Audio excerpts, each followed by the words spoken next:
How would you like to clear subconscious fear blocks that are stopping you from fulfilling your full potential? Vandana will tell us how to do it.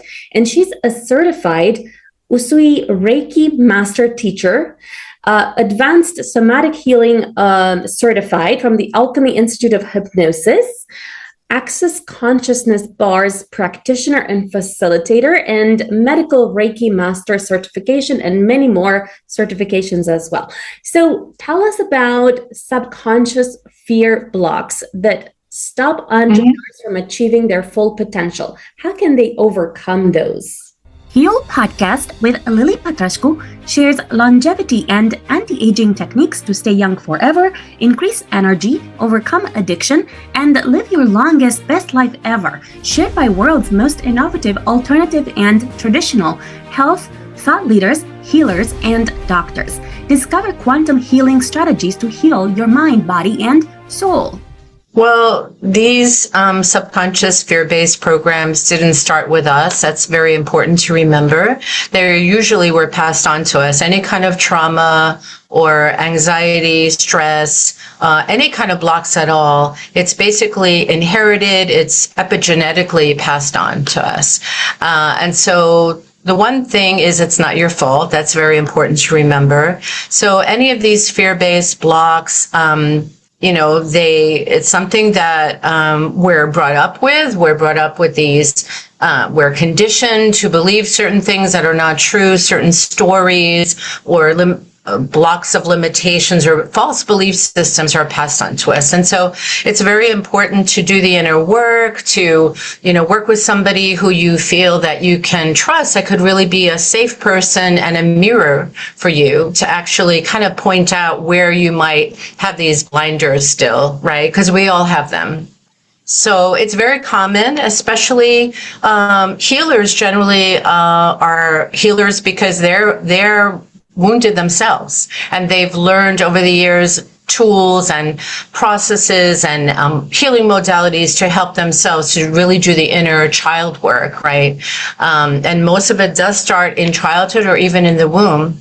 Like, for example, my mother had a lot of fear, and she basically projected all of her fear onto me growing up. Basically, I got the messages, direct and indirect, conscious and unconscious messages like, this world is unsafe, you can't trust anybody, it's a dog-eat-dog world, everyone's in it for themselves, and things like that. So you can imagine the burdens that I had to work on to unburden myself from growing up, and becoming a healer was really how I got my foot in the door and how I was able to clear those blocks away and become a more conscious person, right? More conscious and aware, because before I actually started becoming a Reiki master and working on myself and trying to improve, whatever flaws I felt like were blocking my happiness, I was really suffering. I was suffering a lot more because I didn't understand, and I was walking around in a state of perpetual confusion. So that's why it's so important to do this for ourselves.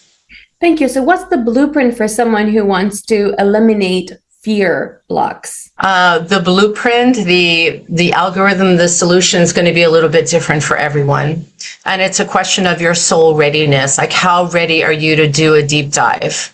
Are you to actually able to come out of denial? Right? So it's going to be a little different for everyone, but definitely having that support system, having a teacher, a mentor, a coach, a healer, or somebody that you can let your guard down, that you can really open up to and trust. That's most important, because a lot of empaths and light workers, we actually grew up in quite a dysfunctional environment. And so that led us, all of our difficult life experiences led us to become the healers that we are today. And wanting, because we were able to work on ourselves, we already know how to help other people. So it's going to look a little bit different for everyone, but even if you just join a support group, that's a perfect blueprint to get started.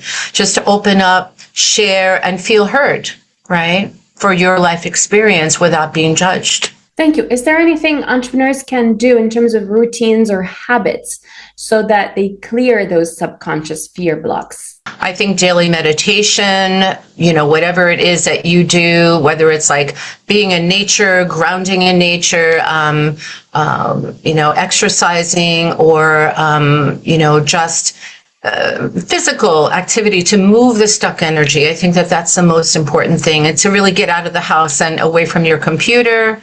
But yeah, there are many, many ways that I was able to help myself, but sometimes it just takes simply taking a different direction, making a different step, right? Doing something completely different and taking a risk, right? And seeing that you're not going to fall, you're not going to fail, you're just going to be in a different place. But the familiarity, this is the hard part, to break out of those habits, right? Especially for entrepreneurs. I know for me, I was very comfortable in my misery. I was very comfortable working for other people, having very difficult, abusive, and toxic bosses, breathing down my neck, never feeling fulfilled, always feeling overqualified and underserved at all of the jobs, all of the positions that I held in the corporate world.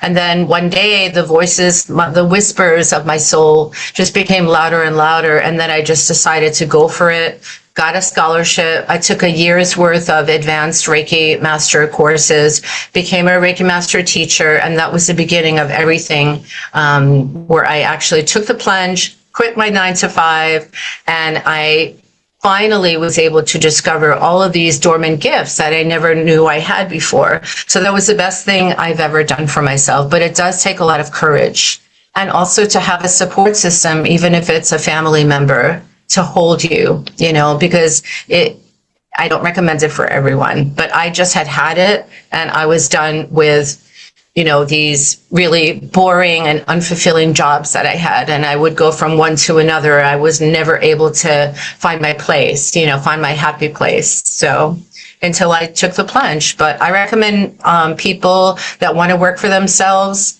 and want to experience that freedom of making your own hours and not having to answer to anyone but yourself. I recommend just maybe doing it part-time, taking some courses, educating yourself, seeing what's out there and seeing what you love to do, what will really bring you the greatest joy. And then gradually you can kind of move over, you can kind of pivot. But I wouldn't do it all at once, because not everybody will be able to handle it. I was somehow able to handle it. I don't know how, but I did. And I'm very grateful for that part of me, that resilient part of me that said, no, this is not working.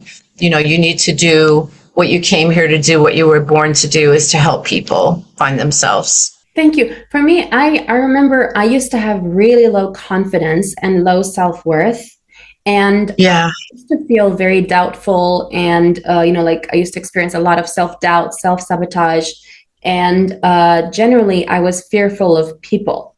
And I think the thing that actually made a big difference is actually general shifts in energy. So, for example, I found that, talking therapy didn't help so much. But let's say going dancing, for example, where I was shifting my energy, that would have a dramatically enhanced effect, where I suddenly felt confident and I was feeling great, and I had this dopamine and rush. I was feeling gorgeous, and I was feeling smart, and it's other times I felt incredibly fearful, and I couldn't understand how sometimes when I was doing a lot of exercise and I would raise my energy, I would feel really incredible. And then at other times I was so full of doubt and so fearful, and I would hesitate to take certain actions that I knew were important to take in order to thrive. Yes. So how does someone elevate their energy and maybe do certain steps to be in that powerful frequency, rather than feeling that self-doubt and fear and Yeah, coming out of isolation is everything. And that is, everyone's different. Some people have had it and they're really ready to take the next step, and to, even join a meetup group or, some kind of support system, maybe for new entrepreneurs or people who are just starting out working for themselves, and they're, it is scary. It is scary when your whole life you've been, hiding from your gifts and stuffing them and not being able to even express who you really are authentically. And so it is a process. Yeah, it's a process. But the main thing is get outside. Get out of the isolation and the hiding and, in front of your laptop, and all the addictions that come along with that, whether it's food or alcohol or, anything that you use to self-soothe, to self-medicate, and to just meet people who are like you, who are maybe also like finding themselves too, who are waking up, because a lot of younger people, especially a lot of millennials, are actually, questioning like this reality, like what's going on here? This doesn't seem right. Like, what am I really here to do? Who am I? What am I supposed to do with my life? Because obviously what I'm being shown is not working for me. And so also being in our joy, taking a break from the rut, because a lot of entrepreneurs, I think we get in a rut and we don't give ourselves, we're chained to our computers. We don't give ourselves time to actually like enjoy our lives, to do something just fun and, where we're not in our head. We're not worried about or planning what the next workshops are, or what the next projects will be, right? So I think taking the break, like you said before, just dancing even, whatever you enjoy. I love singing. I'm a singer. Do I sing often? No, I really stopped. Sometimes I remember to, but maybe in the shower. But whatever brings you joy, maybe it's traveling, maybe it's just like packing your bag and getting away for a weekend and just doing something completely different.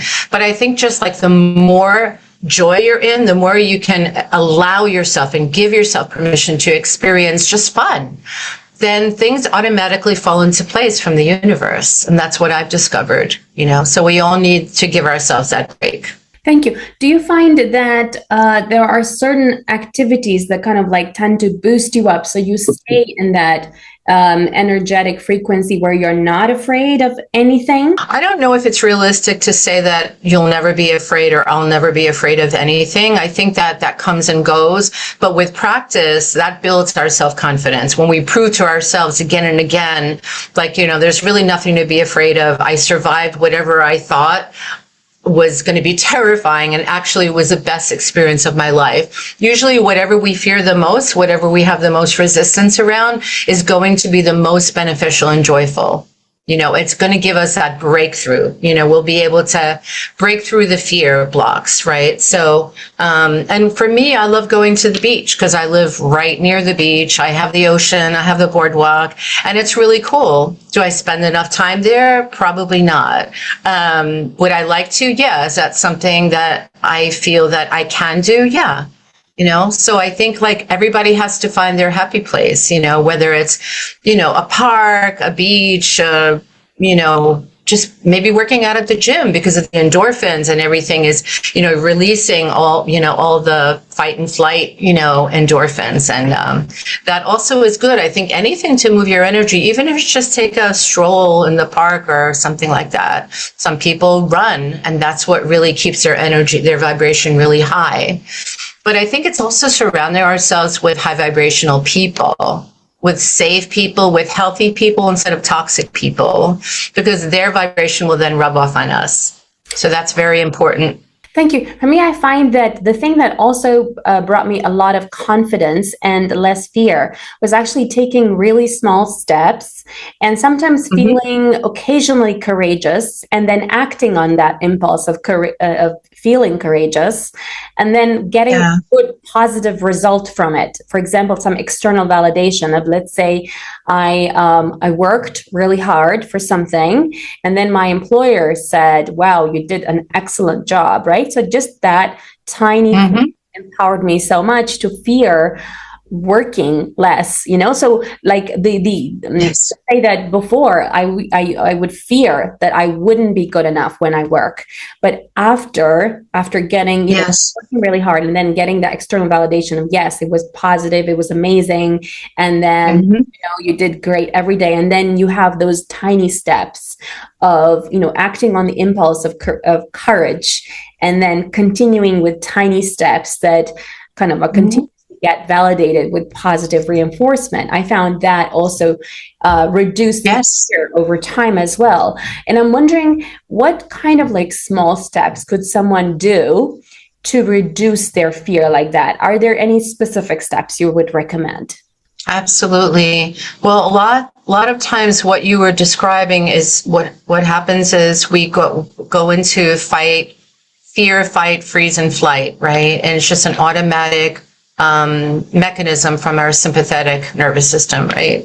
We want to override that programming by sort of stimulating our parasympathetic, which is the rest, repair, and digest, like processing what's still unprocessed. As there are ways I'm a trauma tapper as well. So what I do is I do some tapping, right? And there are certain points that I do. And then after I do the tapping, I do something called havening, which is where it really rewires our circuitry, our neurocircuitry.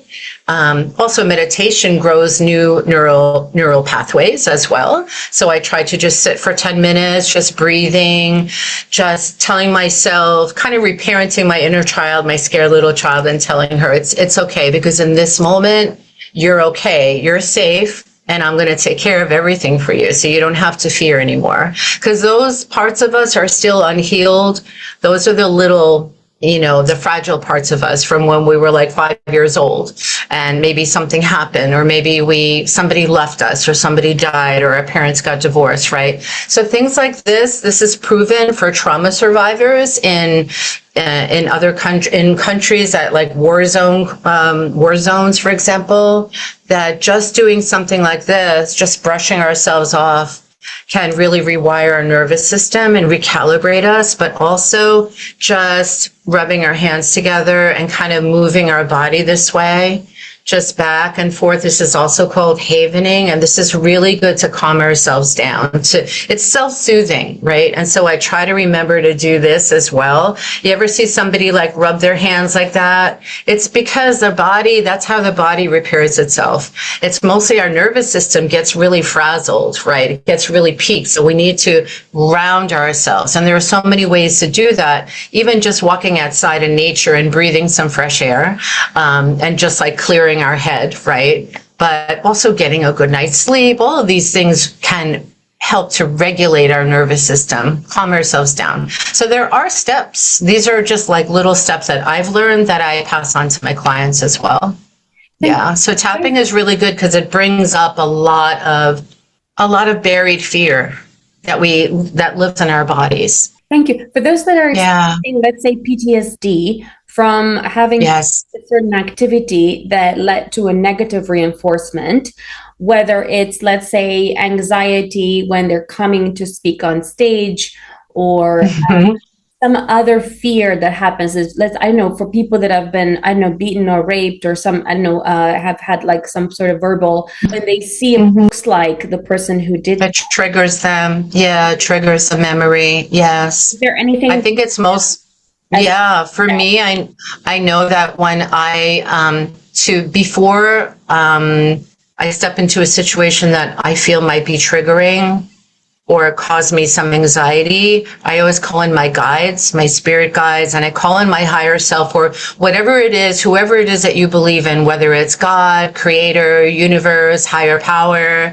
Buddha, Allah, whatever guides or guardians, like even if you weren't brought up with them, because I wasn't brought up with any kind of spirituality or even religion, or angels, right? So call in the aspect of yourself that knows best, So that for me is my higher self. And I just do a lot of deep breathing, and I do these things that I just talked to you about before. And I just kind of envision that it's going to be okay. So I envision the best possible outcome, and then I let go. I let go of all the details of how it's going to work out, what I'm going to say, and just trust that there's going to be this higher power, this immortal part of me that already knows, this intelligent part of me, this ancient part of me that knows already, like what's going to happen, what I should say, when I should talk, when I shouldn't, how to answer questions if someone interviews me, and I feel on the spot, even something like that, because I'm a guest on a lot of podcasts too. And I've learned to really turn this over to spirit and just trust my intuition, trust that I am an infinite being. This is not my first incarnation. I already know how to do this. I have all the tools, all the wisdom inside of me, right? So I think it's going to look a little different for everybody, but that's what I do. And it works. And every time I prove myself wrong, like, you see, I did it. And I'm completely elated. I feel so supported and rewarded. And then I question, why was I so afraid of that? When it was like the most elevating experience I could have, because it's a question of retraining our brain, rewiring our brain, the survival brain that still feels like everything is a threat. Anything new or different could be dangerous. So we have to override that program with our own consciousness and awareness. Yeah.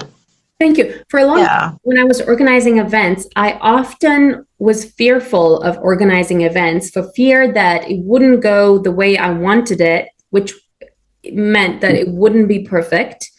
And it wouldn't be perfect because I felt unsupported. Would you say that aside from calling in your guides, is there anything else that could help in terms of eliminating the fear of feeling unsupported?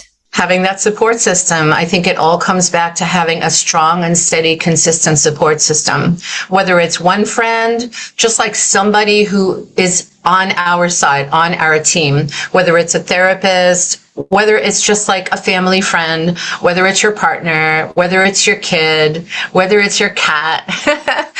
We all need someone to really believe in us, even if it's one person, or maybe it's like positive feedback from a client that was very difficult and you really didn't think you could help them. And then all of a sudden you get, or maybe like 5 years after you worked with someone, and they wrote you a letter, like, I just want to tell you, like, they gave you an amazing testimony, how much you've changed my life. We don't even realize, because our words have power, like how much we actually may be helping people to get over their fear too, until maybe years later. But I think it comes back to, instead of seeking external validation that can be exhausting, eventually we come to a place, I mean, that's good in the beginning because it raises our self-esteem and our confidence, but eventually the goal is to believe in ourselves and not need the external validation, or not need to fall into the habit and the crutch of people pleasing.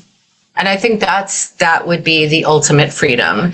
And that's not like a linear process. It happens gradually over time. It doesn't happen all in one day. So I think it's mostly giving ourselves credit for, and looking at ourselves and, wow, I can't believe I actually did that and I survived it. And we don't give ourselves enough credit. We're always like, our brains are very negative focused. We're very trauma focused. We're focused on the lack or what didn't go well instead of what did go well. So I think it's just trying to be in that space more often. However, it has to happen. Yeah. Thank you. Tell us where entrepreneurs can connect with you. Absolutely. Thank you. So you can find me on my website, which is vandanalighealing.com. So that's V like victory, ANDANA, lighthealing.com. You can also find me on Instagram and on LinkedIn and on Facebook. My business page on Facebook is Vandana Light Healing. My YouTube channel is also Vandana Light Healing. So you can find me anywhere and everywhere. And I also have free consultations. I offer clarity calls and aura readings and inner child mentoring. And I always have new programs every week. week that are live on Zoom. So, and I have a very extensive library so people can heal at home, whatever their issues are. So thank you. And follow me for more interviews with world's most innovative health change makers to live your healthiest life ever.